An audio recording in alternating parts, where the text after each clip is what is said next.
Hello friends, welcome to my channel. ഇന്ന് ഞാൻ green peas കുറേ കാലം ഇങ്ങനെ സൂക്ഷിച്ചു വെക്കാനുള്ള ഐഡിയയാണ് പറഞ്ഞു തരുന്നത്. ഇത് ഫ്രഷാണ്, ഇപ്പോൾ സീസണാണ്. അതുകൊണ്ട് ഞങ്ങൾ വാങ്ങി ഇതുപോലെ ഒരു 5-10 കിലോ ഒക്കെ വാങ്ങി മീൻസ് ഇങ്ങനെ സൂക്ഷിച്ചു വയ്ക്കും. അടുത്ത സീസൺ വരെ നമുക്ക് കേടാവാതെ ഇതുപോലെ തന്നെ ഫ്രഷായിട്ടിരിക്കും. അപ്പം ഞാൻ ഇതൊരു 1.5 കിലോ ആണ്. അത് 1.5 കിലോ വാങ്ങിയിട്ട് അത് പൊളിച്ചെടുത്തതാണ്.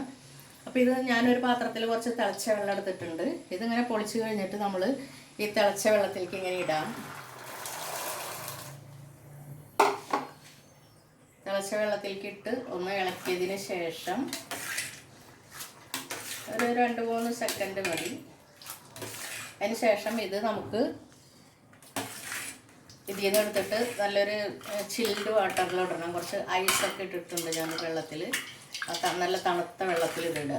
ഇതിൽ നിന്ന് ഊറ്റിയെടുത്തിട്ട് നന്നായി ഒന്ന് ഇളക്കിയിട്ട് വേണമെങ്കിൽ ഒരു ജാലിയിലേക്ക് ഇട്ടാലും മതി, അല്ലെങ്കിൽ ഇത് അങ്ങനെ തന്നെ എടുത്തിട്ടാലും മതി.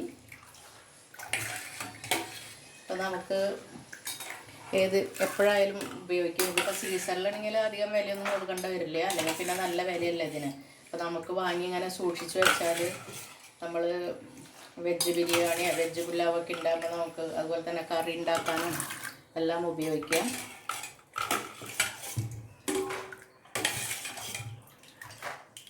അങ്ങനെ വെള്ളത്തിലിട്ടിട്ട് കുറച്ച് നേരം ഒരു 2-3 മിനിറ്റ് മതി, അധികം നേരമൊന്നും വേണ്ട.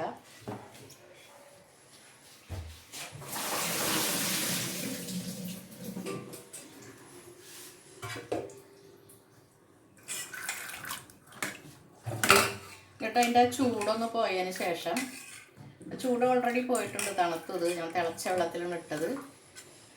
വീണ്ടും ഇത് ഇതിൽ നിന്ന് എടുത്തിട്ട് ഈ ജാലിയിൽ കൂടെ അങ്ങനെ അരിപ്പ പോലത്തെ ഏതെങ്കിലും ഒരു ഹോളുള്ള പാത്രം മതി വെള്ളം പോകാനായിട്ടാണ്.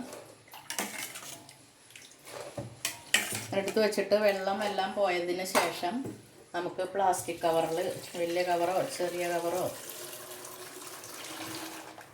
ഇപ്പോൾ ഒരു ലോക്ക് കവറൊക്കെ കിട്ടുന്നുണ്ട്, അങ്ങനെ ലോക്കുള്ള കവർ കിട്ടുന്നുണ്ട്, അല്ലെങ്കിൽ സാധാ നമ്മുടെ പാക്കിംഗ് കവറായാലും മതി.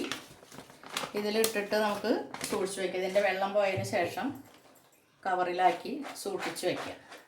അപ്പം നിങ്ങളെല്ലാവരും ഇത് ചെയ്ത് നോക്കുക. ഈസി ആയിട്ടുള്ളൊരു മെത്തേഡാണിത്.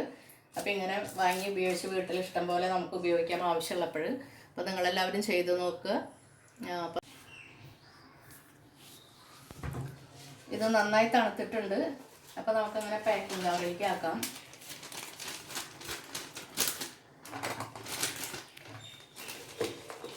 കവറിലാക്കി ചെറിയ ചെറിയ കവറുകളിലോ അതോ വലുതിലായാലും കുഴപ്പമൊന്നുമില്ല, അത് ഒട്ടിപ്പിടിക്കൊന്നുമില്ല. സാധാരണ നമ്മൾ ഫ്രീസറിൽ വെക്കുമ്പോൾ അത് ഫ്രീസറിലാണ് വെക്കേണ്ടത്. ഇങ്ങനെ ഒട്ടിപ്പിടിക്കുമല്ലോ, അങ്ങനെ ഒട്ടിപ്പിടിക്കൊന്നുമില്ല. വലുതിലായാലും നമുക്ക് ആവശ്യത്തിനുള്ളത് എടുത്തിട്ട് ബാക്കിയുള്ളത് അങ്ങനെ വെക്കാം. അങ്ങനെ ചെറിയ കവറിൽ വേണമെങ്കിൽ ഇങ്ങനെ ചെറുതാക്കിയിട്ടായാലും വെക്കാം. അങ്ങനെ ലോക്ക് ചെയ്യാൻ പറ്റുകയാണെങ്കിൽ ലോക്ക് ചെയ്തിട്ട്, അതല്ലെങ്കിൽ ഒരു റബ്ബർ ബാൻഡോ എങ്ങനെയെങ്കിലും ഇട്ടൊന്ന് കെട്ടി വെച്ചാൽ മതി. സാധാരണ കവറിലാണെങ്കിൽ ഇങ്ങനെയായിട്ട് സൂക്ഷിച്ച് വെക്കാം നമുക്ക് ഫ്രീസറിൽ. അപ്പോൾ നിങ്ങളെല്ലാവരും ഇതുപോലെ ചെയ്ത് നോക്കുക. നല്ല ഈസി ആയിട്ടുള്ളൊരു മെത്തേഡാണ്. അപ്പോൾ നിങ്ങൾക്ക് ഇഷ്ടപ്പെട്ടെങ്കിൽ നിങ്ങൾ ലൈക്ക് ചെയ്യുക, ഷെയർ ചെയ്യുക. സബ്സ്ക്രൈബ് ചെയ്യാത്തവർ സബ്സ്ക്രൈബ് ചെയ്യാനും മറക്കരുത്. മറ്റൊരു വീഡിയോയുമായി വീണ്ടും എത്താം. Thank you.